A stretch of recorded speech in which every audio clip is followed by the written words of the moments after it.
Let me tell you, gravy goes with anything. Anything. Anything. Out of lube, gravy. No more milk. Gravy. Gravy. Jazz up them Weetabix. Gravy.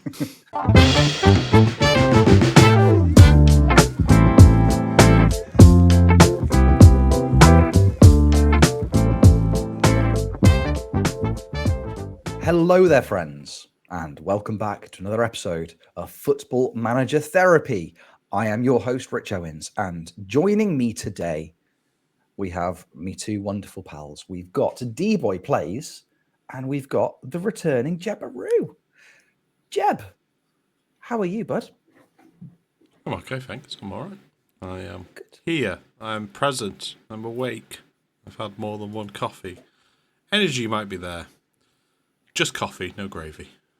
More of that later. No, well, more gravy later. More gravy later. I mean, if I had to choose a brown beverage to start my day, I think coffee or gravy, either or. I don't think there's much between them in terms of effectiveness. I don't know about you. I always feel perkier after a roast dinner, so I'm putting that down to the gravy. So after a hot mug of gravy, I always feel nice and perky, ready for the day. Yeah, ready to cook.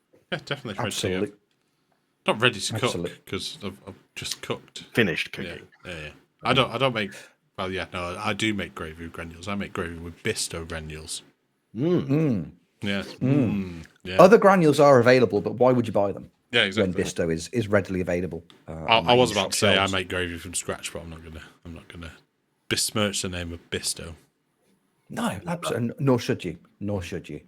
Hi, D. How are you?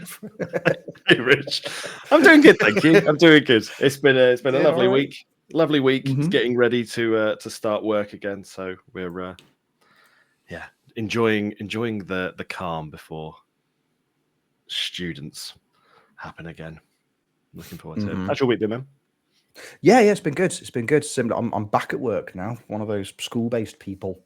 Summer holidays are over, and I now have to interact with students again. So it's ever so strange. I mean, you're there. I'm in my office in the morning. I see all the kids walking in, and some of them, heads are down, looking exhausted because obviously 6 weeks of summer. It's a new thing. Obviously, having to get back into the swing of things and getting up early and coming to school. Some of them, spring in their step, clearly have woken up and had a nice, refreshing mug of Bisto. So you can tell. You can tell who's had what for breakfast. The gravy-based children are the more alert and happy, and are predicted to do better in their GCSEs this year. Studies show. Mm-hmm. Studies show. A-star students, Bisto students, I've heard. Mm-hmm. Yeah, an A-star student is a Bisto student. That's right. That's right. Call us, Bisto. We can make this work. Fellas, it's lovely to be back. It really is lovely to be back. If only something really interesting had happened in the world of Football Manager over the last few weeks that we could probably discuss on a podcast based around Football Manager. Oh no, wait. Things have happened. My goodness gracious me. It's been a busy few weeks in the world of Football Manager. We'll start with the really, really exciting thing. Our friend Jebaroo's big day out in Liverpool, because if you don't know about the FIFA World Cup, what happened last week, where have you been? Live esports FIFA event, international representation across the board. The British heroes, Tom FM, Work the Space, RDF Tactics, Second Yellow Card, all representing our nation at the FIFA World Cup. Jeb, you were there for the last day. As somebody who's spent a lot of time, both professionally and recreationally, at large-scale events like this, how was your day out? It was a lovely day out. Actually, it was a lovely week. I mean, my boss still watch this anyway, so it's fine. I didn't get much work done on the Friday in particular. Same on the Thursday. To be fair, I think I actually booked the Friday off in the end. But yeah, it was actually a joy to watch that format. It was an unexpected format. Everyone went, "Oh, what's this? They're all going to play. Oh, that sounds boring." It wasn't boring at all. Granted, nothing's ever boring when Aaron and Jack are involved as well, and obviously Tom and Matt as well. Almost there just to keep them calm or or bizarrely, Tom wasn't allowed to touch the mouse or make any changes. Jack rules with an iron fist, whereas Aaron was just Aaron. Like, and for people to see the world of RDF tactics, like everyone's seen it on stream and stuff like that. And I think the importance of having Matt sat next to him was definitely reflected. So he couldn't go into full Aaron meltdown mode when he hits the post twice or something like that happens. So it was quite nice to see. But yeah, it was enjoyable. Like I said, I watched pretty much most of RDF on Friday and Saturday. Enjoyed that.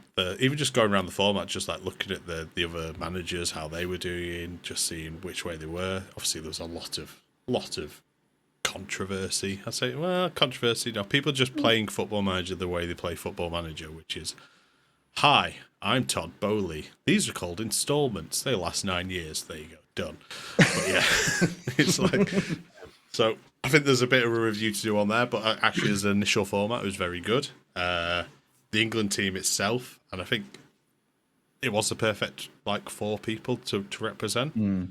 Obviously, especially if Lelujo and Ben are on the panel, who were really good. Like, Lelujo looks wonderful as well. Like with his, I don't know, maybe I'm just old now, but that geography teacher jacket, oh, it was lovely. He told me where he got it from and everything. It was a vibe. Yeah, it was a vibe. And then just having Ben and Lelujo play off each other was, I think, it was almost like a bit of a comfort between them both, but it actually worked really well as well. So there's always been little jokes between them, but actually them working together.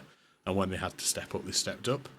I think the only thing that was a bit disappointing was just a lack of promo. Like, no one knew it was happening until it was happening. Especially like the Jack and Aaron, they weren't announced till like the week of, and you're just like, you had a big build up for this. If you'd gone, hey, there's a load of free tickets happening on the Sunday, come to the final.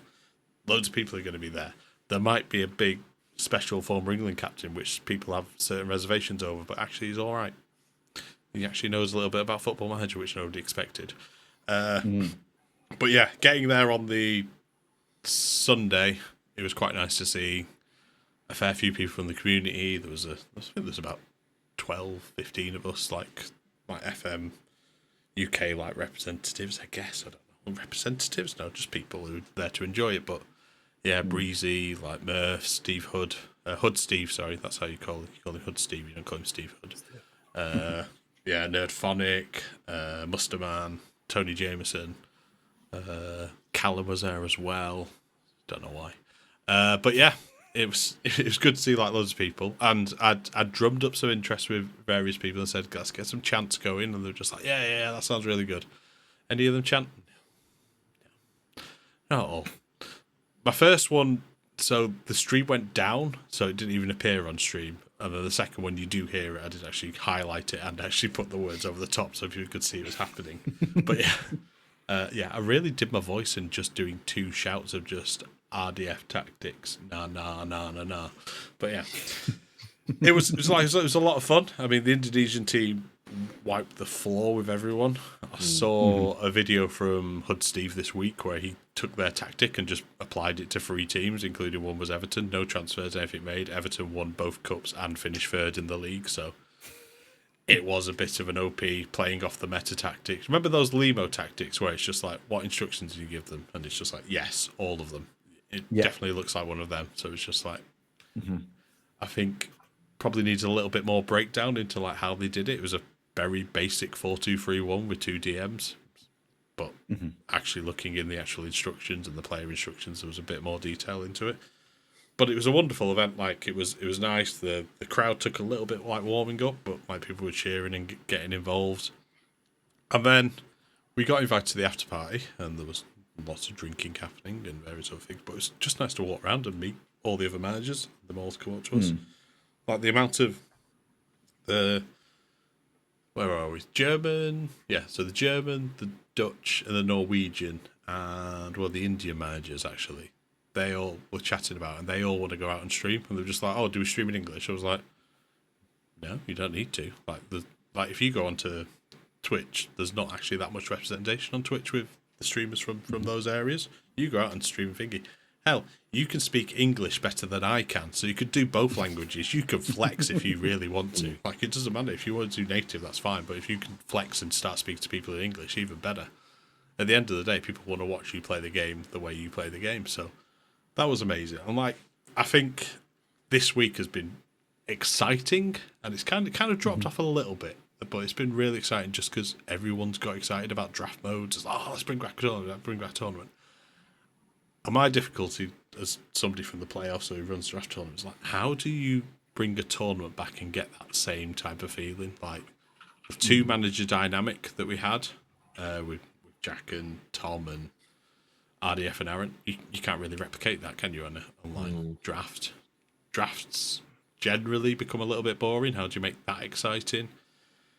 How do you make the competition exciting? How do you not end up in the same hole that we ended up 12, 18 months ago, where everyone just got too competitive and nobody was there for fun anymore? There was like two people just like, oh, we're having loads of fun, and then everyone else is just super serious, getting angry, getting upset, or even like calling, oh, I don't like this wasn't fair on me. It's just like, we're just here for fun. Like, I think it was said on the FM show this week, it was like, you're not winning anything. Like, I won a picture with my team on when I won Road to Legend.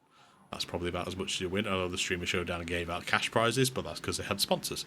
But yeah, I think it's important that, I think a draft needs to come back, but it's obviously going to be very difficult with FM25, but something could happen with FM24 very easily. There's enough time now, because it gives some more time.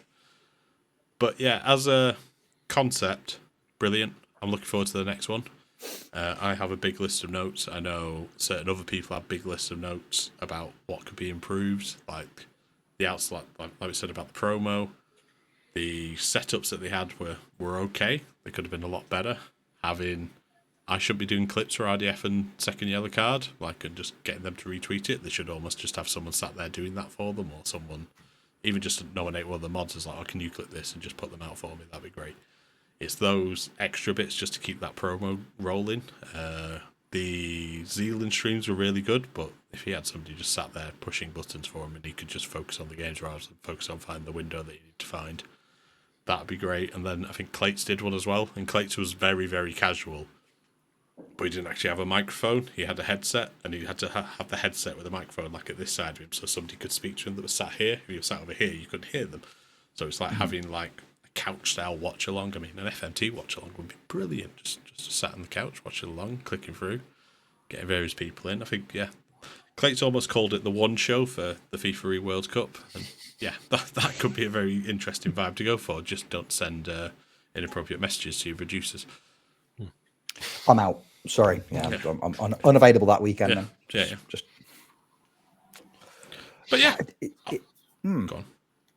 No. It sounds fantastic. It's been really, really lovely watching like the buzz from the wider community. It's been a really, really lovely thing. At the time of recording, Dr. Benji has recently announced that he's coming back full time after a very, very long time away.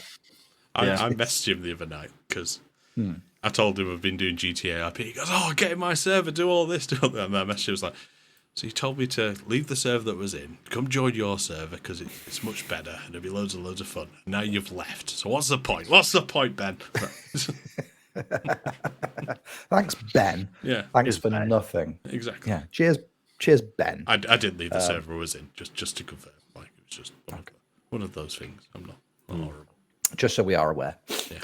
So that's been lovely. That's been very, very cool. And I think for me, one of the standout things from the entire tournament was, when they're interviewing, the Indonesian managerial duo, the winners, and as I say, they were fantastic and worthy winners, Indonesia. But what can you recommend to people that want to get into Football Manager and want to be this good? Both of them, get involved with your community, get stuck in with your community. Because that's how you get better. Especially when it comes to PvP, that's how you get better. Because they're like, right, join drafts, join weekly drafts, and that speaks volumes. If you want to get good at something, you spend time with like-minded people that are interested in the same thing as you, and over time, by default, you're going to get better. Because even if you're not actively trying to, you're going to learn things. You're going to learn really, really useful bits and pieces. And again, we talk about the FM community in general a lot on this podcast, and the more working together that we have and the more time people spend around each other, like the better it can be. I mean, you talked about trying to replicate that two manager kind of dynamic from the FIFAe World Cup with something like the playoffs. I mean, we saw it once with Adam Cleary and Alice, and that was again one of the best things I think the playoffs ever did. Was that weird, that last Totally minute planned. pairing, We planned, totally completely planned. Yeah, it's nothing to do with Adam Cleary not having a laptop that worked and various other things. Yeah, but that was fantastic. So it goes to show that the potential is there. It could work, but as I say, it's coming off the back of an event like, you know, the last big community event, if you want to call it that, is being the FIFAe World Cup. How do you then replicate that on a comparatively smaller scale? But, you know, there is a huge pool, and we've always said this, there are some absolutely fantastic FM streamers, content creators out there. You know, we saw the FIFAe World Cup. We've seen Jack, you know, we've seen Tom, we've seen Aaron, we've seen Matt, 4 of the absolute best. But that isn't to say that, you know, it's, if there's one thing that we are blessed with within the wider FM community, we've got a deep bench when it comes to people, when it comes to, you know, engaging, captivating characters. You know, it's not just about sitting down and saying, I'm the best at this, I'm going to win. I'm not fussed. I'm not fussed about watching somebody who just tells people that they are the best at it. I'm not fussed, you know, I'm not fussed watching somebody who's done, you know, multiple hours of preparation, and they're not really engaged in, you know, they're not that fussed about the people they're playing with. It's just, I'm going to win this because this is really important to me for some reason. I'm not fussed about that as a story. I want to see characters. I want to see people like Pokes. That's what I'm into. I want to see a man who is celebrating his 8th draft pick like he's just won the Champions League with Blythe Spartans. That's what I want to see. That's what makes me enjoy watching other people playing a game like Football Manager. And we are blessed as a community with lots of interesting characters. So I think the potential is there. The logistics of it, I'm not the man. If only there was, you know, if only there were people involved that are good at it, like Jebaroo. So look, the future is bright in that sense. And I think it's also, we've got to celebrate it. The Indonesians don't have the game in their language and they want it. Like that's brilliant. Also, what is even more brilliant from them was the level of S-housery they played in those finals. Telling all the competitors, I've only played the game a year. Yeah, I only started playing in FM23, and just like Aaron's there 25 years in, going, I'm getting beat by somebody who's only played a year. And then like after that, he goes, well, the joke's been playing it 20 years. And then the other one, I don't know, I don't think this was highlighted in the final when they were 7-2 up or whatever it was. The assistant manager, this is not very good for the audio listener. The assistant manager was sat there like this with his eyes closed. And they were just like, is he asleep? And he just like, they scored on a worldy free kick and he just like nudged the assistant. He was like, oh yeah, I'll wake up now, it's fine. Just like horrible SL. Yeah, exactly. Just like, no, like when you wake someone up, like people are applauding, joining. Oh yeah. Nice one. Yeah. So, but yeah, it was, yeah, that was very funny. I did also find it very funny that they got this, given this trophy and then this massive flight case that they had to take home to Indonesia with them. It was bigger than them. And it was just like watching them leave the hotel struggling with it. It was just like, surely they could have shipped this to us rather than us having to take it back. It's like, this is the punishment we get. We've got to go pay extra luggage charges at Manchester Airport now. But yeah. And I think it was really fun, just like there was the after party and then there was the after party, taking various FM creators around Liverpool's, well, to Liverpool Pop World. Yeah, that was an experience for them. It definitely was. I'm not going to go into too much more. I have posted one picture of American Captain America himself in a certain place that I definitely didn't buy the hat for him, so it's fine. Well, my understanding is you've still got the hat. So yeah, exactly. On their, that was the last we saw of him, so, you know. Yeah. On their next excursion, back again. If you've invested in headwear, then surely that means they're going to come back. Look, what a wonderful event. And like I say, if that event has inspired more people to want to get involved in things like PvP, or even if it's just network games, even if it's just doing something, you know, collaborating with other people, that can only be a good thing. No, I think it's been helpful because there's I've noticed, especially I guess like Simaggio is one that's noteworthy, but like since then he's brought back like his online drafting that he does with his community and stuff. And I can see that, you know, since that big event, I feel like there is going to be more of that PvP interaction between, you know, audience, streamers, community, just everybody sort of getting together. So I'm happy that it's at least brought a little bit of life back into certain areas of the game that we're sadly losing next year for a bit. I know they're going to be back again at some point, but yeah, it'll be nice to, it's nice that there's, it's sort of brought another little bit back for everyone. Absolutely. You know, we ourselves are run, you know, we run one of the most prestigious draft competitions going, you know, the FMT versus the community.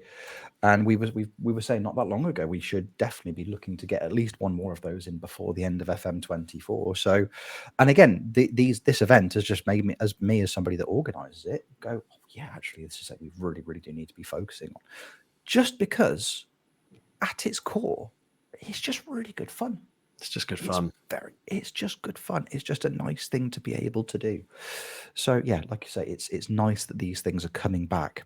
But look, if you're listening to this and you've not played a draft before, or not done anything kind of collaboratively on FM with other people, get on social media, look up FM drafts. You know, just do it. Search on Twitter for, you know, draft competition FM. Loads of things will pop up. Get on the forum. Get everywhere. There's loads. Just get stuck in somewhere, because if you've not done it before, brilliant fun. But if you're going to do it, the best advice I can give, talk to people. You know, when we do FMT versus the community, the most important thing for me, and I say this to everybody that does it, and if you're listening to this and are thinking, oh, I'd like to play FM with the FM team, you're more than welcome to. But the only remit is you have to get in a voice call, and you have to be in that voice call. We don't do some draft competitions like, right, you're playing so-and-so, you play so-and-so, off you go into a specific, just 2-person chat. When we do FMT versus the community, all the people in the competition stay in a voice call with each other for the duration from the draft all the way through to the final games, because it's just fun, because you're getting to spend time with people you might not know very well. And it's that in and of itself is a brilliant thing. So do that. Yeah, do that. So we'll be announcing the dates of the next FMT versus the community over the next couple of weeks. So keep an eye out. But if you want to get involved with it, don't call us, because you haven't got our phone numbers. Yeah. Twitter, Discord, however you want to do it, let us know. But it can only be a good thing. By the way, Patreons, we're going to open a new tier, £25 Patreons. I'm just going to give you everyone's phone numbers. Yeah. Everybody's. Not just the FMT. It's like literally going to share my contacts with you. So you can call my nan. You can't. You can call my brother. You might pick up the phone. You never know. All things you can do. All things you can do. Lovely. Drafting. Good. What an absolute treat. More of that kind of thing in the future. Up the FIFAe World Cup. I mean, look, Sam Allardyce was there. What else do you need to know about it? Big Sam turned up. If Big Sam's going to make an appearance, it's got to be good. It can, yeah. Big Sam wouldn't, fantastic for Big Sam to have turned up. Oh, absolutely. The buffet, incroyable. He was delighted. He's there, not a clue what's going on, but he's just happy to be there, and you've got to love that about him. I think that was I've had this argument already this week. I think people say, "Oh, Big Sam doesn't know what a computer is." No, leave him alone. Sorry, that guy brought in analytics into like the Premier League before anyone else. Like that guy did quite a lot. He also drank pints of wine and tried to save lots and lots of money for being England manager. It was disgusting bits. But yeah, that guy was, he was a bit of an innovator. He was just one of those. And I think FM, he was one of the first adopters of FM as a scouting method as well. So leave him alone. You leave Big Sam alone. You know? Leave Big Sam alone. We love Sam. All right, then. Yeah. I take it all back. He could have still enjoyed the buffet. We weren't. Yeah. Oh, of course he enjoyed the buffet. Yeah. He was delighted with the buffet. Let's not pretend otherwise. What a boy. What a buffet enthusiast, Sam Allardyce. That's there you go. To use his full title. Was there anything else announced this week? There's nothing else. That's podcast, isn't it? I think. Are we done? Yeah. I think it's only a short one this week. I don't think there's been too much more that's happened. I'm just going to go weigh myself just very quickly. If you could, or if you could do it internationally as well, that'd be hugely beneficial. That, yeah. So what in stones and then in kilos as well, yeah. But don't let us know what you get until late November. Okay, yeah, all right. Mm-hmm. Yeah, that'd be lovely. Bye, everybody. Oh no, wait, yeah, because there's been an update from SI. Yeah, I can't tell you how much I 25, weigh hasn't there? anymore. So That's a shame. That's a shame. I mean, the data is there. We just can't see it. That's all you need to do until somebody that's good. puts Somebody's it in going to make that skin, aren't they? until somebody puts it in a skin. Literally 10 minutes after the game is released. Yeah. Fixed it. I fixed it, lads. I've put the weights back in. Finally, it's back. Finally. Yes, I can do my weight-based save. Right. Yes. Exactly, but it's gonna they're gonna do it in that cutesy internet way, aren't they? Like you're gonna look up a player. Oh, he's a heckin' chonker. Oh no, Nick with two C's. Yeah, he's a small bean. Oh, I feel dirty already. I mean, first time in podcast history, I have to go for a shower halfway through because I just feel actually creepy. Can somebody make that skin so it's not actually weights? It's just various weird descriptions. He's a bit tubby.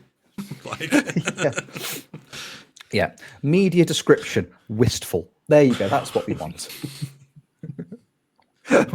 Gust of wind will blow him over. That's what I'm into. Antoine Griezmann with his face like an abandoned greenhouse. Perfect. That's now my transfer policy. That's the new safe. What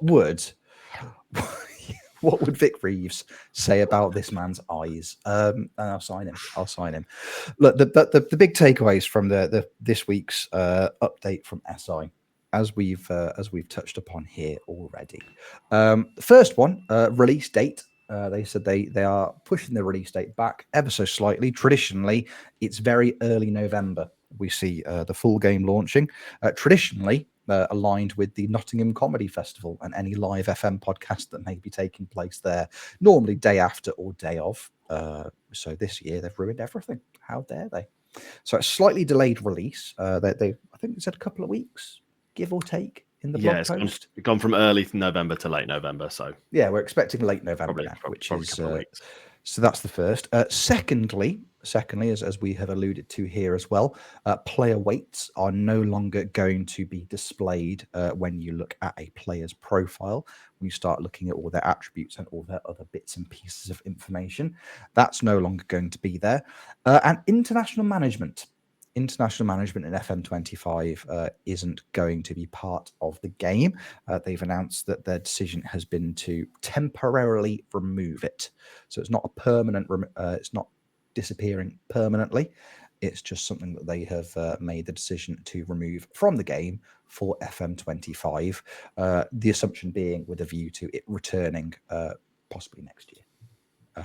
So those for me were the three biggest pieces of information that we have about FM25. I mean, firstly, I think in terms of if we talk about release dates, as we say, traditionally it's that first kind of week of November, isn't it? So pushing it back to late November. Me personally, I'm absolutely fine with that. Yep. I have absolutely no issue with that whatsoever. Partly because and Callum and I were discussing this online earlier this week. It gives the perennial underachievers in terms of their stream content a little bit of extra time to try and accomplish what it is we're trying to accomplish. 2 more weeks of trying to be better than Benfica with Porto. That's what I'm very excited about. 2 more weeks of Callum trying to get Slough into the Premier League across that final championship hurdle. Look, we hear all the time, you hear games, and any forms of media being delayed, temporarily, long term. I mean, we've all kind of, just nodded our head in agreement there. In terms of release date, in terms of news, it's nothing to get particularly worried about over, is it? Not at all. I mean, if you think of other games that have maybe rushed release and they come out and they're super buggy or just require constant updates to just become playable. I mean, 2 that spring to mind would be things like Cyberpunk and No Man's Sky, which on launch are just like, my God, these games are like, what is going on? These are unplayable. But then over time, they become brilliant. And loads of people I know that played them have said like, oh no, now they're really good games. I'm quite happy it being delayed by a couple of weeks if it just means that, SI have just got that extra little bit of time just to fine tune some things, make sure that what they want the audience to get is going to be as good as it can be on release. And again, like you say, it's an extra 2 weeks of me mucking around in the past, and I'm more than happy with that. More than happy, sort of, trying to take Chris Brunt to a Champions League final. That's the aim. I think it's keeping away from Champions League final, which is harder. He loves a Champions League final. He's obsessed. He loves them. Exactly. Absolutely keep obsessed. No, can't be stopped, won't be stopped, nor should he be. Should he be. This is it. I mean, Jeb, some of the reactions from some of the, social media have been quite extreme in terms of the the news surrounding release dates. Again, a sage nod from you when I mentioned it's probably nothing to be particularly worried about. Same boat as us, not overly concerned about a couple of week delay. Selfishly, I'm really busy at the start of November, so that's just brilliant for me. But also, it gives people time to prep. Essentially, when we know more about what the game's happening, it's not going to just jump on us, because it does go. Well, it is going to come around a lot quicker because we're getting information a little bit later because they're still working on it. But like Dee said, I'd rather have a complete game or a game that's not got as many problems as, let's say, FM24 did or FM23 did on the release. Look at all those goalkeeper injuries that people were having in the first week and all those things that they had to patch from there. The weight thing, I was just thinking about this. That could have been, the fluctuating weight could have been a little bit of fun. Because you imagine, like, you get a big win. Oh, we won 4-0. Right, guys, you can have 2 days off. And then somebody comes back half a stone heavier because you've just been eating KFC for breakfast, lunch, and dinner. With lots of delicious gravy, but Bisto gravy, not KFC gravy. No. Unless KFC wants to sponsor us as well. All that, yeah. But yeah, that would be quite, yeah, exactly. Like, you can't send certain players out on rest days because they just go... They have a cheat day like Brian Butterfield would with bomb awards. But yeah. I'm not. And the season's just a nightmare. Yeah, I've never really looked at weight that much. I sometimes look at it when you've got a big meaty striker, but even then, like when you've got somebody who's like 6'7", he's 11 stone. You're like, oh, okay. But then that's not the attribute you're looking for. You're looking for his strength. You're looking for his balance. You're looking for his agility. You're looking at those types. You're never looking at the weight. It's like, oh, he's heavy. He can just throw his big ass around. Like, you're not looking at that. No. But yeah, international management. Yeah, I don't care. Like, I really don't care. It's had so many issues for ages. We've all brought it up. Like, you can't rest players, you can't do proper training and things like that. So yeah, fine. Yeah, exactly. Yeah, it's at its essence. It's a bit rubbish. It's a bit pants. International management. They put out this. Was it something like 5.6% of the player base? It's something that they've used. Yeah, I mean, it's not very good. They've identified it's not very good, and then very much like with the pushing back the release date by a couple of weeks, rather than trying to rush something out that they are fully aware isn't very good, and especially with it's a new build of a game. First year with a new match engine, first year with Unity behind it. Rather than putting out something that historically they know isn't very good, and then trying to incorporate that into a big brand new game, take it out, work on it for a year, and make it good next year. Bring it back. So maybe we're sat here in a year's time going, I tell you what, we have seen some absolutely incredible information about international management in FM26, and we're all really, really excited about doing it. Right, and that's not something that I've not been excited about international management for quite a while. I did when I did my charity stream a few months ago. I think I did about 2 hours of managing the England national team because I couldn't get a job anywhere else. There was nothing else interesting going, so I sat there, managed England for 6 in-game months, played a few friendlies, and I was, you pick a team. Play the games. That's it. There's nothing. It felt very much to me like playing a very, very watered down version of FM in general. Like there was no. So take it out. Fine. Nobody's losing out on anything. I think the narrative that's come from a few people, they're saying, well, it's setting a dangerous precedent because they're just picking and choosing what they can, what they can take out the game. It's really not by any stretch of the imagination. I think it's. As with most opinions on the internet, quite a lot of them appear to have been quite exaggerated, and that is one of the ones that I've picked up on. They're setting a very dangerous precedent. They think they can do what they want with the player base. No, they've identified something they know isn't very good, and they've removed it from the game while they make it better. Absolutely fine, not a problem at all. And again, player weights. There is a level of assurance that they need to give to regular players. I think one of the ones I saw this week was like mad. As like, please tell me there's an editor. Like, please, like this is what I do. Like, and it's the same for. I think Ben highlighted. We can still do drafts. We can very easily do drafts if the editor exists, because you can just do the draft in FM24 and then just port it over and make because the way Streamer Throwdown, I think everyone can. Well, Road to Legends adopted it. I don't know how far it went further down, but people did. You do the draft mode and then you port that into the actual full version of the game rather than in draft mode, because draft mode was a little broken. It was a different type of thing. So maybe that could happen. I don't know. It's just negativity for the sake of negative. Like, this week started off so well, like FM community wise, and I think Tony was like, "Oh, look how good this is! Look how it's amazing this!" And I think it was almost as soon as he typed that, like they put the announcement, I was like, "Oh, Tony, what have you done? Like, what have you done?" But I think, I really, I appreciate where they're coming from, and like you actually read the dev blog, you can see they're under pressure. Miles has cancelled every single meeting and everything there. Like, I met Miles for the first time last week. It's kind of a big deal now. mainly because, it's like, who are you? I was like, so I told him, I said, I'm the guy who tweets you every year, and I'm going to ask you in person, are you going to make beards longer than the stubbly things that we currently have? And he was like, not this year. I was like, now I'm really disappointed. I don't want any part of this game. I'm going to go out and tweet about how bad it is, because they won't make big beards on the game anymore. FM26 is coming. There's going to be the ZZ exactly. Top mod, and everyone's going to have full body length beards. Yeah, full body length beards, and then weird descriptions of how much people weigh. That's what we want. That's what we want from the game. But yeah, I'm excited for FM25. Everyone else should be. I think we just need a bit more information, like over the next month.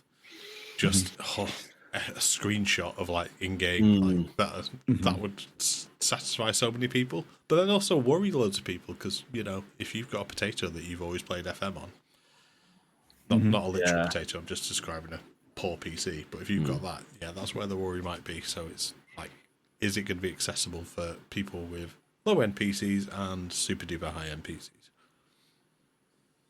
It's fair, and I think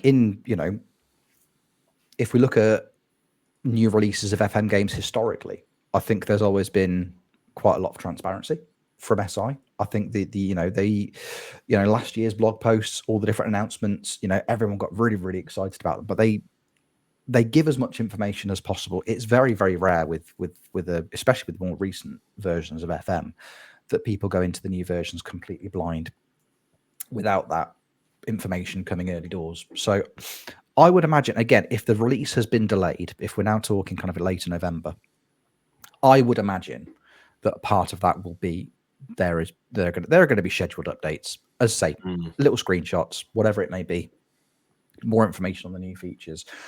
You would get the impression that it was coming, because again, it's based on historical releases, especially FM24's release, FM23. There's always been that structured. Okay, we're now going to start feeding information out. We're going to put out the blog posts. We're going to announce the new features. We're going to do all of these things. I would be shocked with a game that is going to be from an FM context as groundbreaking or as mold breaking as this is going to be, because again, Unity Engine, brand spanking new, lots and lots of new things. To not continue that level of transparency, I think it's something that SI have to do, because I think it's almost something that the community rely on. It's almost like we're expecting it, and it's almost to downplay those concerns if people are thinking, oh well, we haven't hit, like I say, we haven't seen a screenshot yet of the match engine. We haven't got that much information. That feeds into the worry, but I don't think it would take very much to kind of appease a lot of people. I don't think it would take very much at all. And I think regardless of the announcements, regardless of what it is, there's always going to be diverse reaction. I don't think there's a single thing that FM, that SI could put out about FM25 that's going to make everybody collectively go, I am fine with this now, because there's always going to be something that upsets somebody. The amount of people have got up in arms about players' weights not being included. I think that wonderful tweet that I think last time I saw it, so like 1.5 million people had seen it, where it was calling FM woke because they'd removed player weights. Like, come on now. Yeah. Come on. the person that sent that tweet and said, we're not going to name and shame because that's not who we are as people, but genuinely, I hope everything is okay at home. Because my goodness gracious me, what a strange thing to be very, very cross about online. Yeah. But the more transparency there is, the more people are going to calm down.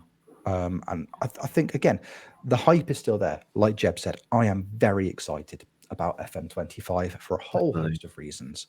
And I think collectively, I've not seen anything that would detract from that in terms of my levels of excitement. If they'd come out and said, right, you know what we're going to do? We're going to scrap the set piece information. We're going to scrap all the good things we put into the game last year. Those haven't been carried across. We're going to get rid of all of that. Then you go, oh, that's not cool because I like that. That's something that I really, really enjoy. Why are you taking that away? That doesn't make very much sense, but it hasn't been that. The only announcements, the only things that they're removing from FM25 are things that historically don't work very well, and they're removing them to improve them, which for my money is a very, very sensible decision. Yeah, and definitely. I think more companies, not just games companies, more just any form of entertainment, don't put it out till it's ready. That's generally the consensus, isn't it? Don't put it out until you're ready to put it out, and that's absolutely fine. That's an okay thing to do. FM25 is going to be dead good. There you go. That's my prediction. You heard it here first. It's all going to be fine. It's going to be fine. Don't panic, everyone. Stop panicking. Stop it. Stop panicking. Everybody calm down. No, I said stop. That's the you're doing the wrong thing. Sorry. Calm down. Sorry. Goodness. Okay. I need a nice, refreshing drink of gravy. Yeah, have a nice sip of Bisto. Calm you down. Calm you. You'll be fine. You'll be fine now. Everything's going to be okay. Everything's going to be okay. Apart from earlier this week, the Epic Game Store. That wasn't okay. It wasn't. Okay earlier this week. It was not okay at all. Do you know why it wasn't okay, Jeb? Uh, It's got really poor UI. No, it didn't tip enough. They didn't tip enough gravy in over the course of the week.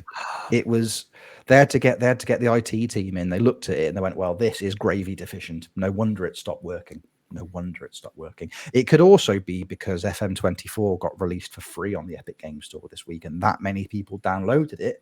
It bloody crashed. Just goes to show. Why would you release it like the week after the biggest public tournament of Football Manager ever? Why would you do that? Is that just it's just mere coincidence, that isn't it? Yeah. Bonkers. Absolutely bonkers, isn't it? Nobody's talked about Football Manager in any way. I must actually also raise that. Seeing esports journalists talk about Football Manager, like Tom Daniels, I know from Esports Insider, from the various things, he wrote a massive passion piece, spotted him there. But then even just tuning into the Football Ramble on Monday and hearing them talk about the final, they said that they'd sat and watched it yes, this is it. We're going mainstream now. BBC weren't there. And big time.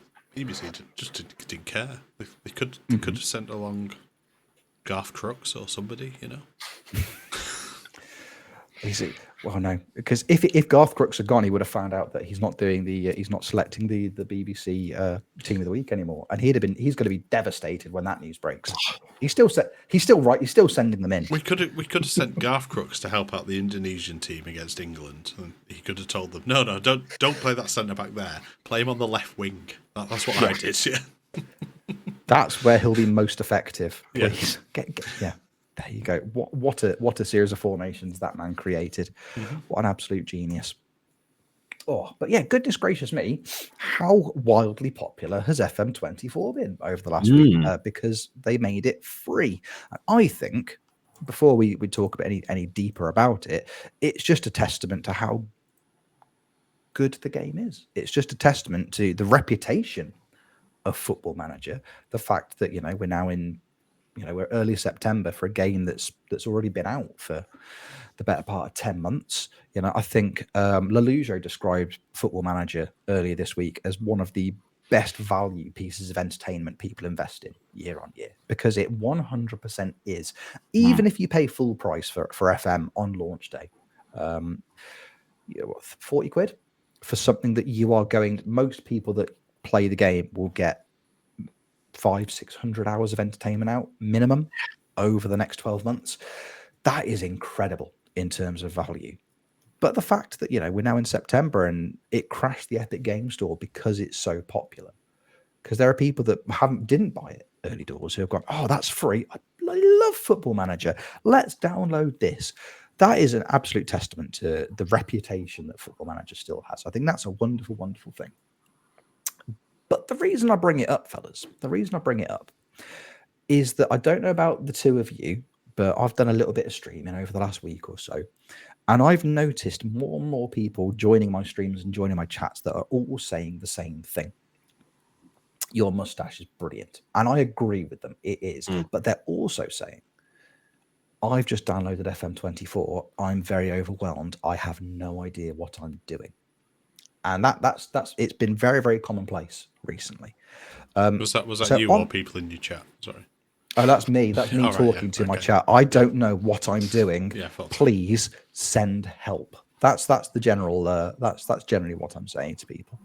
And nobody's helping me. It's all going terribly, and I'm terrified. I have no idea what's going on. This frightens me hugely.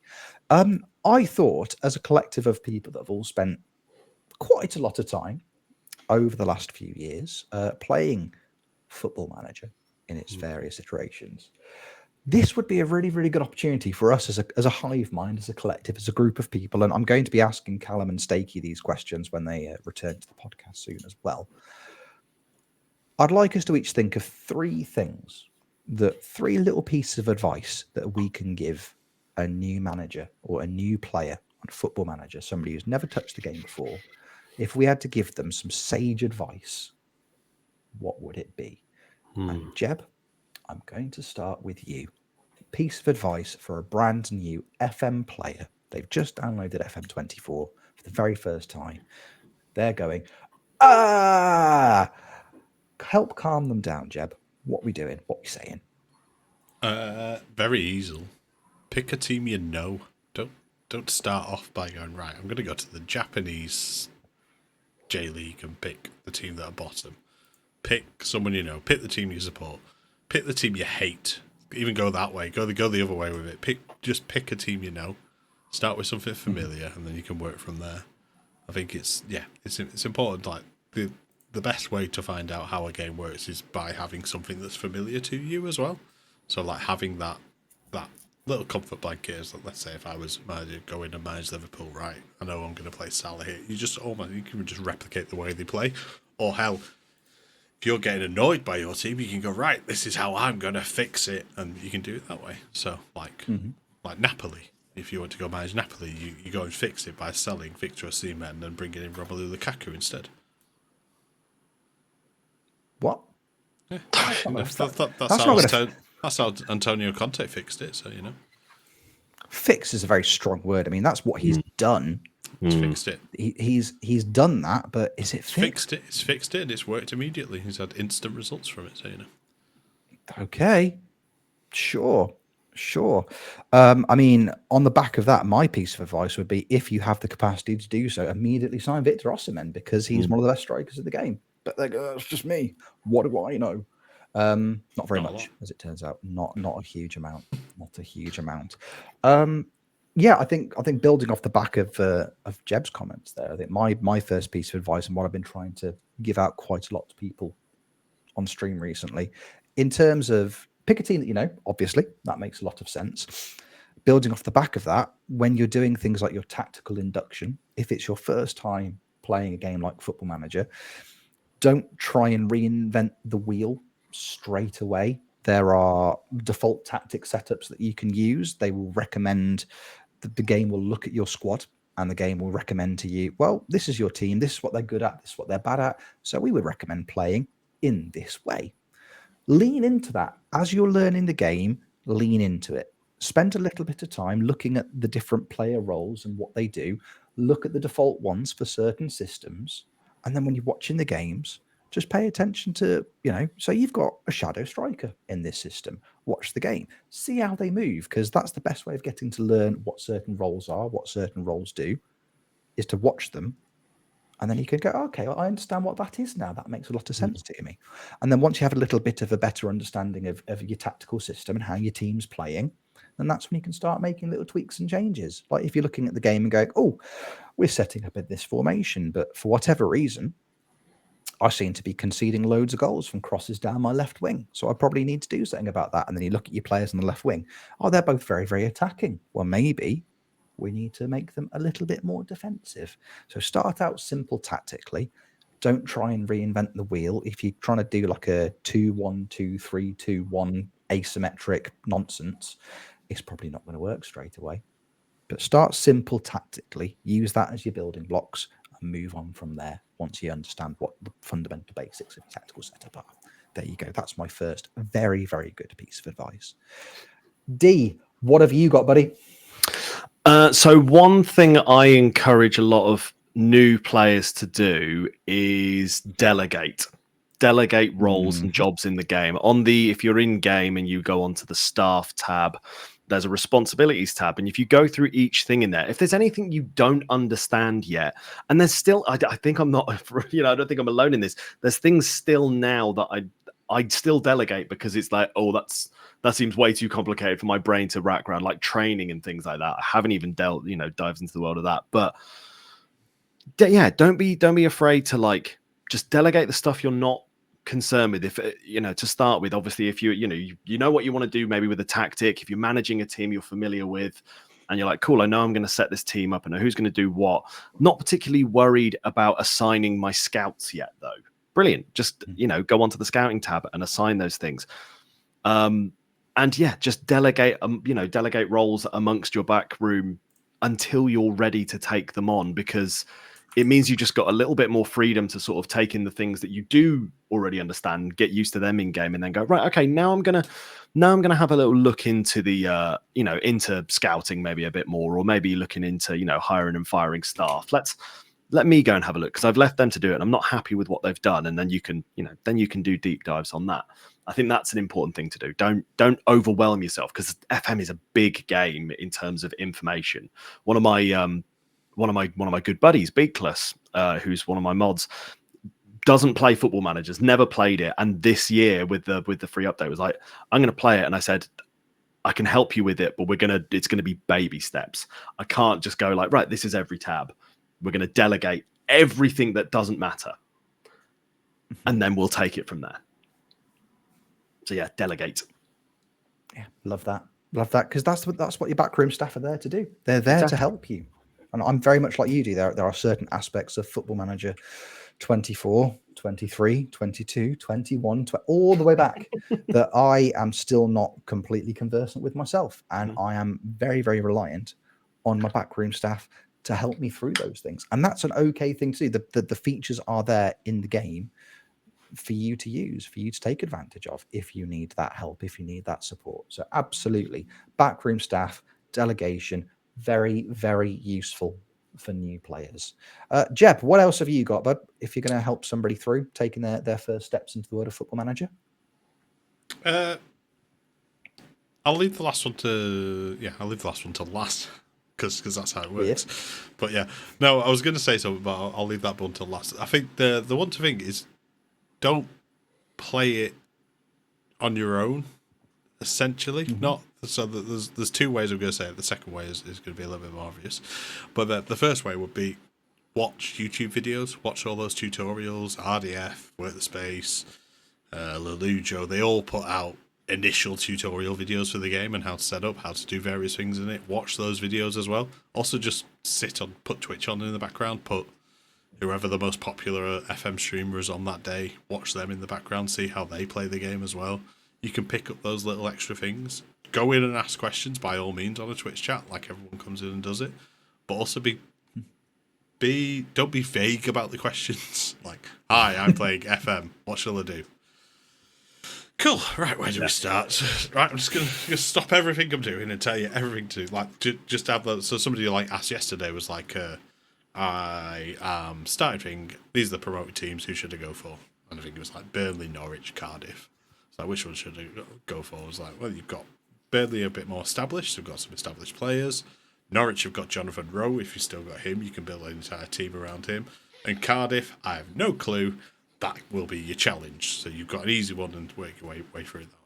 I think it is that the community, we talk on and on about it. We talk about various things, but going and watching like the YouTube side of things with Hood and Omega Luke and all people like that who just play different styles of saves. But the initial videos that Zealand puts out, the videos that Lelujo, Work the Space, all them put out as well, like they can just show you a different way of playing it and enjoying it a little bit more. And I think lead into that a lot, definitely. Absolutely.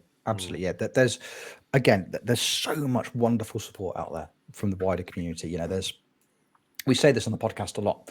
There are lots of different types of streamers, but if you want to break them down as two categories, you've got your streamers that you watch because you want to be entertained by their, you know, however it is they're playing the game. Them as people, you want to be entertained by that person, and that's brilliant. But then flip side of that coin, you've also got the people that you watch because you want to learn about the game, want to actually get better at the game. The educational streamers, RDF, perfect example of that. So yeah, just get on YouTube, get on Twitch, talk to people. You'll meet people, and people will talk to you in chat as somebody is streaming.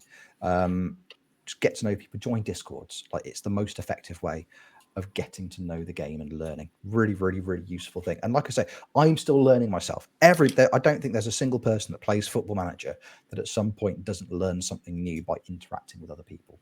So take full advantage of that. And everyone's always delighted to have you. Everyone loves being asked questions about Football Manager. It's a really, really nice thing. So get stuck in that regard for sure. I'm going to say, in terms of my advice for new players, I think it sounds quite defeatist almost, but I think being realistic about what you want to accomplish with your saves as well. So obviously Jeb's talked about manage a team that you know. So pick your team, or pick a team that you like. I had somebody in my chat this week that I'm brand new to the game. I support Chelsea, but I've just started a save with West Ham. And we're like, you know what, that makes sense, because most people that follow the Premier League are probably going to have a fundamental understanding of other Premier League teams, especially a comparatively well-established team like West Ham. That's absolutely fine. But at the same time, if you're starting that save with West Ham, you've got to be realistic about what it is that you're going to accomplish with West Ham. You know, we always say on the podcast, Football Manager is one of those beautiful games that there's no right or wrong way of playing the game. Some people will buy the game every year. They will do a save with Manchester City or PSG. They will win everything in their first season because they have the financial ability to do so, and then they'll probably never play the game again. There are some people that will download Football Manager and they will probably never manage a team that are in the top division of any country in the game, because that's not how they like to play the game. And that's also absolutely fine. But if you start a save and you pick Burnley, and you're like, why am I not at the top of the table? Why am I not winning the Premier League in my first season? This is horrible. It's because Burnley, realistically speaking, aren't a team that are set up to win the Premier League. So when you're starting your save, I think it's important to have just realistic expectations about what it is you're hoping to accomplish. I'm managing Burnley. I would like to try and finish mid-table this season, and then that's what you work towards doing. And then once you manage that wonderful sense of accomplishment you will have, you then have realistic expectations of what you can do next year. Things like your club vision will help enormously with that. So just have realistic expectations. Sometimes you're going to pick a team and it's going to be quite difficult. I've recently started, just for a little bit of fun in the background, a retro Sheffield Wednesday save on Mad Scientist database. And my goodness gracious me, this Sheffield Wednesday team is atrocious. Absolute rice water. And I'm like, you know what? If I keep this team in the Championship this season, I'm going to be absolutely delighted. What a huge achievement that would be. And that's fine. If I'm looking at this team going, no, I'm going to get promoted first time of asking because the Championship's the easiest league in world football to get out of, clearly, I'm going to have a bad time. I'm going to have a bad time regardless, because it's Sheffield Wednesday from back in the day when they were absolutely terrible. So that's fine. That's absolutely fine. And I'm going to punish myself because I feel like I deserve it deep down. But having that realistic expectation of what you can achieve with your club will help enormously with your level of enjoyment as you're playing the game. There you go. That's my little piece of advice for you. Low expectations, basically. Low expectations is key. D, what about you, pal? What have you got? Well, almost to build on what you've just said as well. It's okay to fail. It's okay to lose. There will be time, like if you go into a save, like you say, without necessarily an objective, or you know what you're doing, you could get bored. Also, as well, if you go into it and you think, cool, okay, I'm gonna manage Oxford United and I'm gonna win the Champions League with them within 5 years. That's great. You're gonna struggle along the way. So be comfortable with the fact that you might not get promoted first time of asking. It might take 2 or 3 years, might take 7, but use that as time to sort of understand the game, learn what went wrong, how to improve in the world of FM, and just be okay with the fact that it's not always going to be sunshine. You might get super lucky. You might load up the game and just get it and just win everything. And please, teach me your ways. But the likelihood is you're probably going to struggle. You're probably going to struggle to start with, and be okay with that, because it's very easy, especially nowadays, to kind of start playing a game and not quite get it straight away sometimes, and then immediately go, it's a load of rubbish, forget it. Just give it a bit of time, especially if you love football and you love simulation games even, or if you're just you're generally just a fan of football or whatever. It's gonna be a learning experience. So it's FIFA very much with the gloves off. It's not just I can just control a player and score goals. There's going to be moments where your striker goes 6 or 7 games, without a single shot on target and doesn't score. There's going to be times where you can't keep a clean sheet, to save your life. They're okay. Learn to be, accept them and learn from the game and learn how to fix those things. Yeah, that'd be my advice. Be okay with losing. Yeah.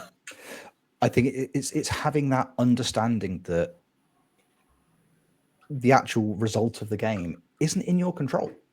What you're doing, you are trying to set up your teams with the best possible, chances of getting some form of positive result from a game. Whether that looks like, a positive result looks like winning 3-0, whether a positive result is walking away with a point at the end of the game, whether in a lot of circumstances, a positive result isn't getting beaten 5-0.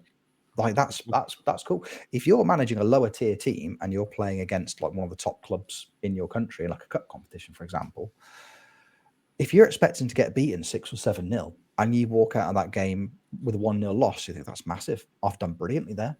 Very, very happy with that as a set of circumstances, and rightly so. You should be. You absolutely should be.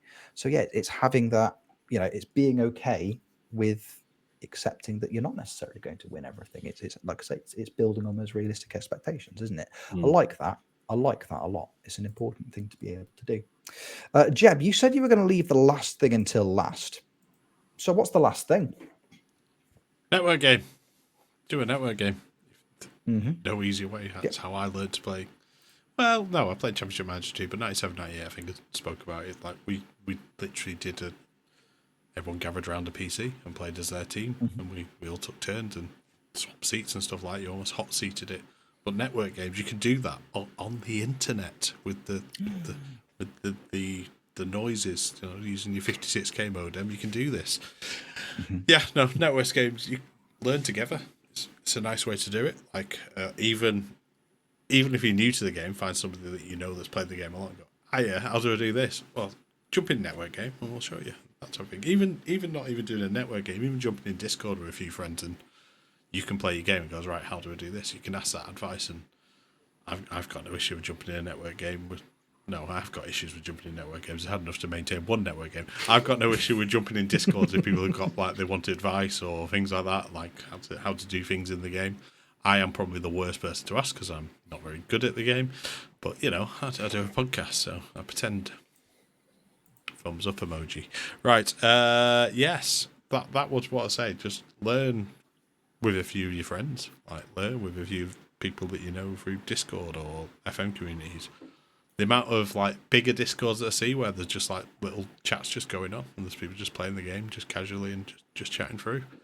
Network games are a great way to do it. Like we had a lot of fun on the network game. We may have fun on the network game in future with 2 new managers joining and one manager being but still in it, but in an AI version, not full AI. I'm not going to go full Callum with Kev. I'm going to ask his permission, but I guess he won't be able to do swears. Would he? Yeah. What that says to me is that Jeb Yeah. has definitely got an AI Kev. I don't yet, but now that's in my head. Yet. Got AI Yes, of he's doing all of you. lots of heavy lifting in that sentence. That's my head. Yeah, there is a plan to do a full podcast when no one of those ones where I have to do a compilation. And it's just not me. I'm just gonna have you guys talking to me in AI versions and finally acknowledge me.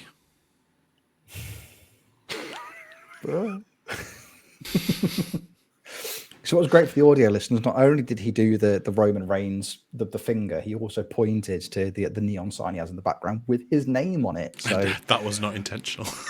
but it was great. It was love. I was a big fan of that. Big fan of that. But yeah, you are right. A network game. Just again, it's that extension of, you know, being part of a wider community, isn't it? It's getting together with friends and playing some Football Manager. And Jeb's hit the nail on the head. It's so much fun. From my point of view, I've said this before, I think one of the best things that I've done ever in terms of Football Manager, enjoyment of the game, in terms of content, whatever it may be, the FMT network game has been one of the absolute highlights for me. It's been an absolute pleasure to do because I just get to mess about with my pals every week, and that's great fun. Absolutely brilliant fun. So I cannot recommend that highly enough. So yeah, get together with a pal, play the game together, do it online, go around each other's houses if you live close by, do it, go old school, do that, but just give it a go because you're not going to have a bad time when you're doing it. I can pretty much guarantee you that. It's loads and loads of fun. Off the back of that, I think my final piece of advice for somebody who's brand new to the game, who doesn't really understand what's going on at the best of times. Look, I think for me, it's an extension of managing the teams that you know. Because for me, one of the most daunting things when I start a new save, again, things like the transfer market, it's massive. It can be very, very, very confusing at the best of times. I think understanding your team is very, very important. Like I say, if you support a team that you know, like if you're a Chelsea fan, you start a Chelsea save, you've got to know where you can buy players from abroad, never play them, then sell them for £15 million profit in a year's time. That is a key part of the game. To your own club as well. To your own affiliate clubs, yes. Yeah, to those. It's just French Chelsea now. They've rebadged it, you fools. But yeah, that's a very important thing to do. But for me, understanding that, one of the key components that's going to help you understand that is the visual presentation of the game. And therefore, my final piece of advice is understanding how to do fundamental basics when it comes to things like improving the UI by downloading custom skins. Because, for example, we all use the SAS skin. It's essentially become the official skin of the Football Manager Therapy podcast. If you don't know what a skin is, it's something that basically tweaks and makes changes to how the game is visually presented to you on screen. I'm looking at it at the moment, and one of the key things that it has when it looks at your squad, and it does it for the reserves, it does it for the under 18s, it does it for your first team, is it gives you a visual representation of some key player attributes and also their overall ability and their potential ability. And when you're looking at your team and trying to think to yourself, okay, well, if you don't know the team that well, let's say you're managing a club that you don't know that well because you've been playing the game for a little while. What do I do in terms of a transfer window? How do I approach this? What do I need to do? Because buying and selling players for 99% of people that play the game is going to be something very, very important that they do over the course of it. I still love the fact that when you look at the Steam achievements, like the Steam achievement for signing a player, it's still one that all the players that play the game don't have, which I think is wonderful. But if you want to do that, having a visual representation of what your team looks like and what needs to be improved, that is one of the most effective ways of doing it. Every time I've moved to a new club over the course of my save this year, it's one of the first things that I check. I'm like, okay, which players in my squad are really, really good? And what do I need to improve? If you order it by ability and you go, oh, goodness gracious me, the 3 players with the lowest ability and potential ability in my squad are all goalkeepers, I probably need to buy a new goalkeeper. That's the first step. That's the first in understanding how to approach your transfer window. And then the transfer window itself, very much like Dee alluded to earlier, let your assistants help you. You can delegate certain responsibilities. You can tell your scouts, I want a goalkeeper. They will go out and they will help you find a goalkeeper. But in terms of approaching that, rather than just doing what I did the first time, I had a modern day version of you click on scouting, you click on the players list, and then you go, there's 1,200 players who all play in the same position. I don't even know where to begin. Delegate to your staff. Make sure you understand exactly what it is that you're looking for when you go into these windows. And that will make that aspect of the game significantly more straightforward for you. There you go. Visual representations, good scouting, good transfer windows. Everyone's happy. D, bring us home, buddy. Final piece of advice. New player. Where are we going? This could be this is maybe something that could be a little bit more specific, I guess. And this is all depending on where you choose to start. Obviously, you know, if you're in the Premier League, you probably understand how the Premier League works. But if you're choosing to go somewhere that's new, somewhere that you understand, so you might be choosing to, you know, build on a Napoli success, or for some reason you've decided, do you know what? I'm going to go manage in the MLS. Pay attention to the rules of your league is one of the only things that I think early days used to stump me all the time, because I would, you know, I just wouldn't know what I was allowed and not allowed to do. Anyone that is new to the game, if you go on your competitions tab, click on your league, there's a little overview button.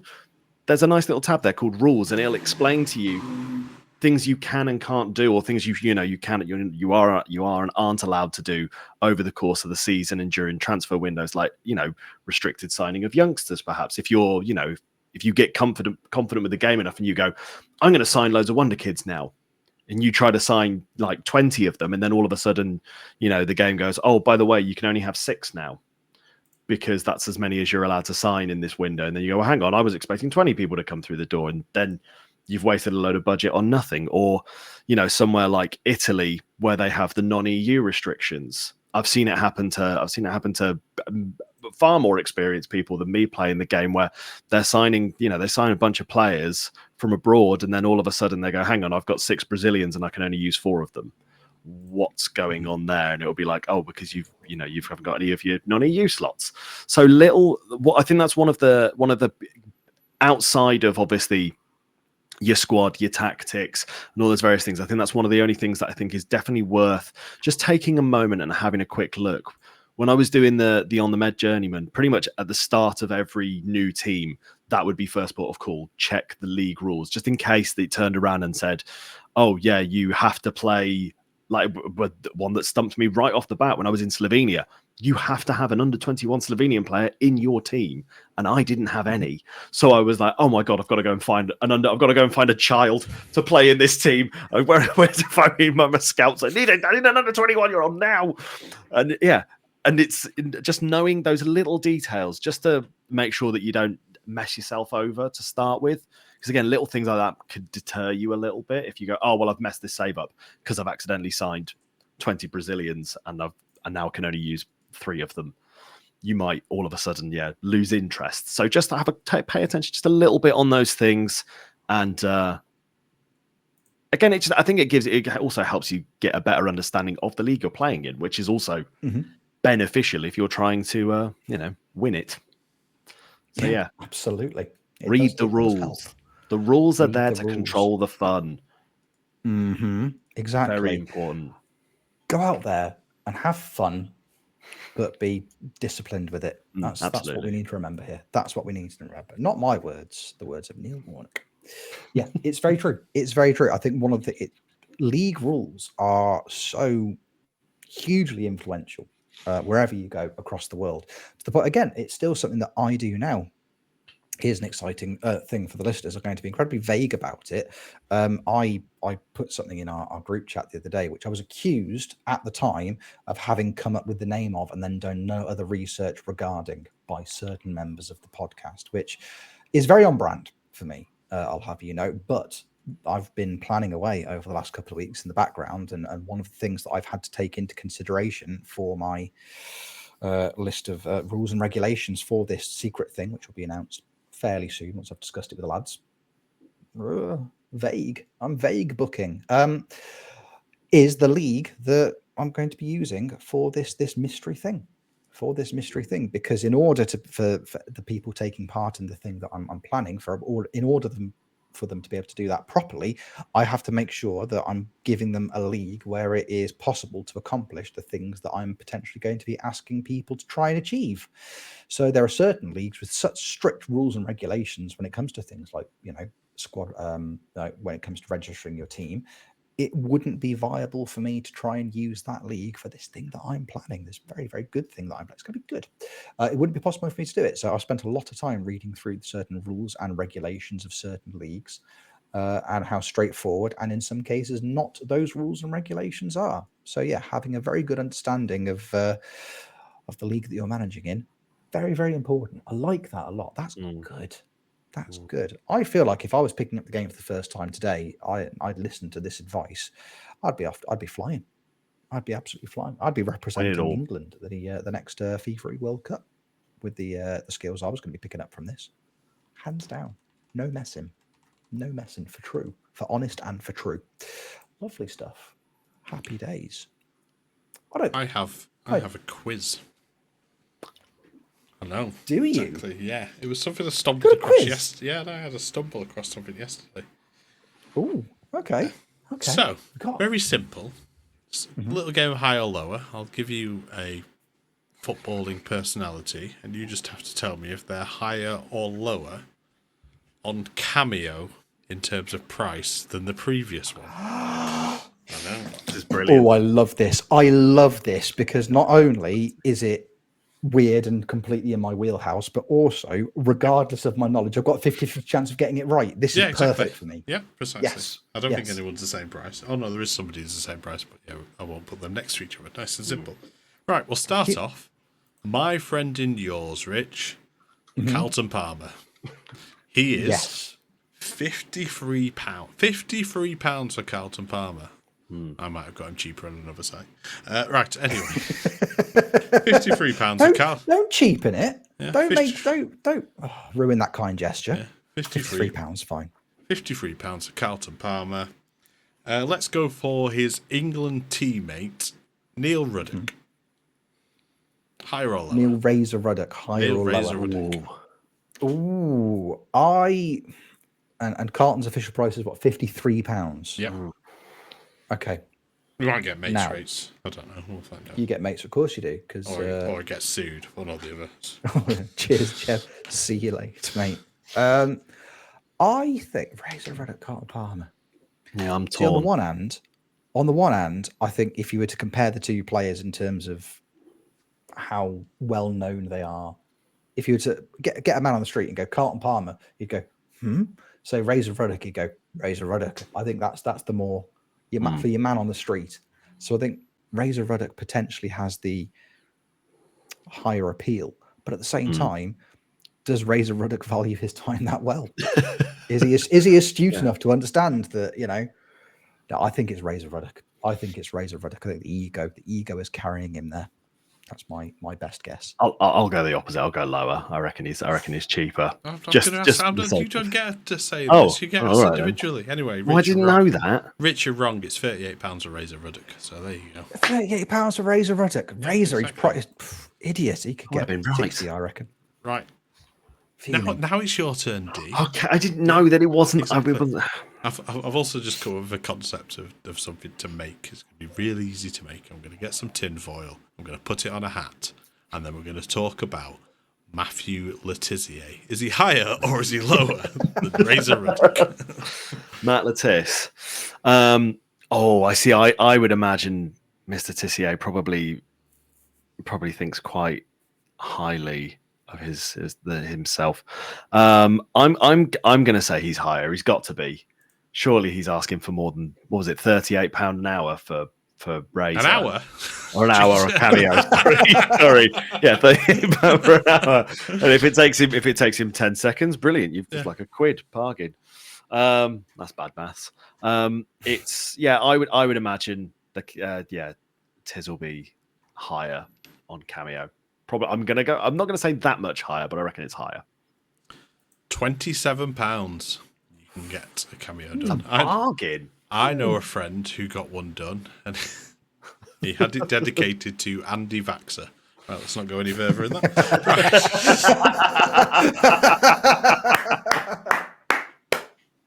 Oh, fantastic. Yeah. Absolutely wonderful. Okay, going a little bit further back in time. Man United Premier League winning right back, Paul Parker. Higher or lower than Letitia? Then Letiz. And Letiz was what? How much? So 28, did you say? 27. 27. Paul Parker. I think the wide scale appeal of a cameo from Paul Parker, I think everyone's going to go, who? So on that basis, because he's not doing very many of them, he's trying to balance it out by like pricing himself very highly. So he only has to do a couple of months to make, Letitia money. I think Paul Parker is higher than Matt Letitia. £19 for Paul Parker. Jesus. My goodness gracious me. Mm-hmm. Have some respect for yourself. My some goodness. dignity, lads. Come on. Yeah. Okay. Wow. Good Lord. Into the realms. Jeff Winter, the former referee. Jeff the Ref Winter. That's what he's called himself on Cameo. Because he's I can imagine why, because as soon as you said his name, I didn't have a clue who he was. But now you're saying he was a referee, helps that he's put it as part of his name. He was like one of the outspoken referees, like the 90s, early 2000s. I can't imagine many people are booking a referee on Cameo, are they? Surely. I'm going to go lower just because of the trend that's been set. Lower than £19. No, Jeff the Ref Winter is the same price as Carlton Palmer, £53. Good Lord. Yeah. Who? I've at least heard of Carlton. Yeah. Wow. Right. That's bonkers. Rich, up next. Yeah. Mm-hmm. Scorer of arguably the greatest playoff goal, final goal, Dean Windass. See, I think Dean Windass, and I'd make the argument that his son scored the greatest playoff goal of all time. But Dean Windass, man of the people, isn't he? Man of the people, Dean Windass. I can't see Dean, but when he's not flogging CBD oil, wherever it is he's doing these days. It's got to be lower. Got to be lower than El Jefe the Refe, surely. £3 lower. £3 yes! lower. Yeah. There you go. Told you. Shout out Dean Windass. I know he's listening. Next up, D. Tino Asprilla. Oh. Okay. One of the mad scientist's favorite player of all time. Mm-hmm. Wow. I'm going to go higher. I think I'm going to go higher because I imagine I imagine he'd have a pretty good audience. There'd be a bit more demand because he was one of those players, so he can afford to, but nudge his price up to Ticketmaster everyone, and charge through the nose. Yeah, I'm going to go higher for Asprilla. He's lower at £38. He's got a 3.53 review average. I'm just going to read this one. Very disappointed. He only spoke for 9 seconds and didn't reference anything that I asked him to. Wow. It's busy. Oh, Yeah, Tino. Right. Staying in South America. He with lovely hair, Carlos Valderrama. Rich. Carlos Valderrama. Is that Carlos Valderrama of the Carlos Valderrama National League? Yep, that's the very it, yes. same one. Yeah. The very same one.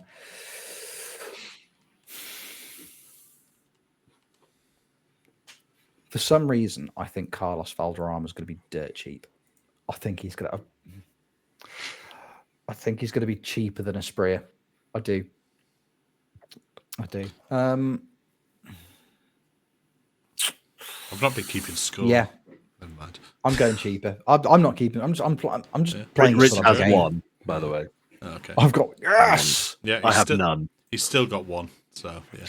We've still got what? Yeah. Is he more expensive? No, Valderrama was Is 168 Valderrama pounds. more expensive? Yeah. How much? 168 pounds. Jesus, To be fair, that's lots of for a man money. who's doing a scorpion kick. It was him that did the scorpion kick. No. He's a central him? midfielder. No. Big hair. Oh, wait, no, who am I You're thinking of thinking Rene. You're thinking of Rene Higuita. Yeah. Also had big hair. Yeah. It's the hair. It's done me in. It's the hair. It's the hair that's done you, and it happens to the absolute best of us, mate. Guys, Nothing as to a be man who ashamed doesn't of. have any, it's everyone with hair all looks the same. Anyway, Will do. up next, mine and Callum's personal friend, football manager enthusiast himself, John Terry. Oh, J2. Again, Chelsea man, Chelsea lifestyle, Chelsea cash. I reckon he's asking quite a bit. I reckon we're probably looking 250 up from here. That's my guess. I'm going higher for Terry. You'd be correct, £190. He's underselling himself. So He what? will So- give so you a now you've got- discount if you provide your wife's phone number and the times that you're out of the house, just for Nice. reasons. Yeah. Okay. Yeah. So we won each? Is that where we were? We're at one each. Okay. Mm-hmm. Michael Owen. Which, Michael Owen. imagine the entertainment you'll get from the message you get from him. I mean, my Oh my word. god, it would be incredible. If he does wouldn't it from that helicopter in Dubai, that'd be great. The VFX budget for his cameos is through the roof. It's huge. It's huge. He's only watched 3 films in his entire life, but he's got his own green screen. It's very weird. I think a man who once had the confidence to try and throw an apple core into a bin from across the room has got the confidence to, price himself higher than JT on Cameo. So yeah, I'm saying a Michael Owen cameo. I think we're looking at about 450 absolute bare minimum. Otherwise, we won't even turn his phone on. You're wrong, £168. Lower. Lad, Michael. Ballon d'Or winner. Ballon d'Or winner, Bargain. Michael Owen. Apple core thrower, Ballon d'Or winner, film hater, Michael Owen. Fuming. Absolutely fuming. Okay, I'm doing the final one now. Avram Grant, D. Higher or lower than Michael Owen? I feel like it has to be lower. Surely it's lower. But then now I see now I'm doubting myself because I feel like it's such an out there one that it's going to be something stupid. It'll be like, yeah, he charges £900. I'm going lower for Avram. He's in your head. He's in my head. Charges £762, and nobody's taking him up on that. Wow. Yeah. I was even close. Oh. That is lots of money. Yeah. Goodness me. There's Roger Miller's on that as well, and he's not got any reviews either. I don't think anyone's spent that money on those players. So there we are. So yeah, I'm just going to end it on that Avram Grant bombshell. There you go. £762 to get Avram Grant to say something to you. Should we get it as a birthday present for steak? It's not a Portsmouth player. Or should we spend £27 on Matt Letizier? Which one? Tough call. God. Yeah, Tough call. On the one hand, I don't have Avram Grant money, but on the other hand, I don't want to encourage Letizier. So it's really difficult. Yep. It's really difficult, isn't it? Oh, goodness me. That's genuinely shocked me. Wow. Good game though. I mean, on that, Thanks for that, Joe. great game. Great game. Thank you for bringing that to the table. There's a That lot was wonderful. more, so we can continue it on through further weeks. And we should, and we will. I think that's the important thing to remember here. This is going to be a recurring feature. I'm very excited about this. Actually, Lovely. wait up. We're going to go back in. Hold on. Just for D. Rene Higuita, higher or lower than Carlos Valderrama? Oh, okay. So a man who does do a scorpion kick, surely he's audacious enough to be like, I'm charging that lot. His description is FIFA legend scorpion kick. That's what it says. He's charging more. He's got to be charging Wait. more, surely. Rene Higuita, FIFA. He's never been on FIFA. He's confusing himself. He's confusing himself with Carlos Valderrama. That's what he's doing. God. Yeah, surely higher. Surely. No, lower, 75 quid. You're terrible at this game. Oh, All right, next time we play this, D, I'm making a mental note to say it's always going to be the opposite of what we think it is. That's what I've learned from today's game. Always the opposite to the one I think, unless it's the one I got right. Unless it's Dean Windass, then I'm absolutely fine. Good. That was brilliant. Thank you very much, Jen, for bringing that to the table. Genuinely an absolute pleasure, that game. Really, really enjoyed it. And thank you, the audience, for listening to or watching this podcast, however you're consuming it. Because I think, lads, that pretty much, that feels very much like a podcast to me. Don't know about the two of you. It feels quite podcasty. Lovely. Jeb, if the people wanted to watch you managing Sheffield United for some reason on their Twitch, where would they be able to watch you doing that? Twitch.tv/Jebaroo. Oh, lovely. I'd encourage the people to do it because it's really good. D, if people wanted to watch you messing about with West Bromwich Albion in the past, where could they watch you doing that?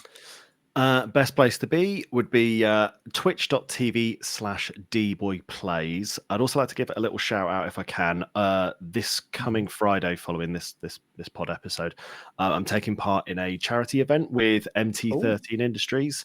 They're doing an evening of various things, but I know we're going to be playing some EAFC clubs as well. But it's all raising money for Parkinson's. So if anybody wants to just come along and hang out and show support, it'd be wonderful to have you there.